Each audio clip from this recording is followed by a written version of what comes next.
to upgrade your Apple Watch to the Ultra this far into its release. So let's open this up and take a look, discuss the technical points of this watch and see if we can make ourselves some educated guesses of how worth it is to upgrade to the Apple Watch Ultra now in the spring of 2023. So let's just open this up. So Apple has not announced on any of their keynotes since the Apple Watch 6 that there's been any speed improvements to the CPU or the processing unit of their watches. So that means it's quite safe to assume they haven't really increased any of the speed of the watch or the memories and so on.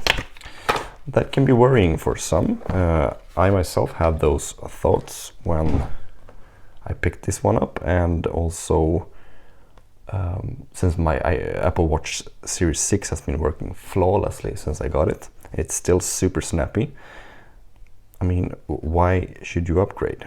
I mean, for the Ultra it's obvious because it is a different watch. It has different sensors and features, and Apple wants to market it to a different kind of user. But the main question for me is, will this be obsolete at the same time as the Apple Watch Series 6? If that's the case, it is a little bit worrying, because right now it's the Series 4 that is the oldest one supporting the latest Watch OS. And I mean, that's 5 years old. Will this actually be still usable in 5 years? Then the Apple Watch Series 6 will be close to 8 years old. That would be incredible if they support it that far. But Apple might limit the software version, not based on technical specs, but just generation. So, I mean, who knows? Depending on where you are in the world, these will cost different amounts of money. In Sweden, where I am located, this is just ridiculously expensive. So picking up a second-hand unit in Sweden is a wiser choice if you are feeling like that's something you can do. Buying second-hand is always riskier. Oh, let's see if we can get this in. It's tight.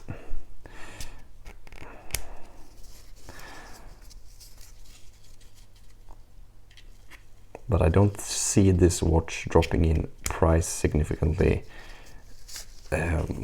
during the next 6 months.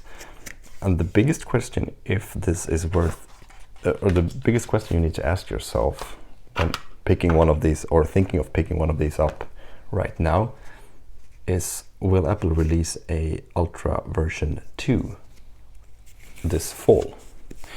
I'm not sure. My gut feeling says that this is kind of like the Apple's iPad lineup, where the iPad Pros do not get updates as frequently as the other versions of their iPads. And that would indicate maybe spring or fall of 2024 for the next Ultra. And we will maybe see a minor upgrade to the normal Apple Watch this fall. But that's just rumors, and who knows? Apple will do what Apple will do, as always. But nonetheless, this is a stellar looking watch. It feels so nice on my 180mm wrist. I always felt that the normal Apple Watch was just a little bit too tiny, and this just brings out so much more coolness from the watch. So I'm really excited to see how this feels every day now. And I did change from an Apple Watch Series 6 to a 7, which I didn't really feel was a necessary upgrade at all. So I picked this up instead and will be selling the other watches, since they still provide, or they generate quite a decent amount of money, even though they are I mean, 2.5 or 1.5 years old. That's cool. So I hope you like this video, and maybe you can decide if you should pick up the Ultra. There are, I've seen in Sweden on the secondhand market, there are some super great deals. You can actually save like 30-35% from retail just for an Apple Watch Ultra that's maybe 2-3 months old. I mean, you can't really, and this is tough, so you can't really wear it out. Mainly the band might get a little bit dirty, but you can also, when you buy some, there are tons of cheap bands you can buy, so I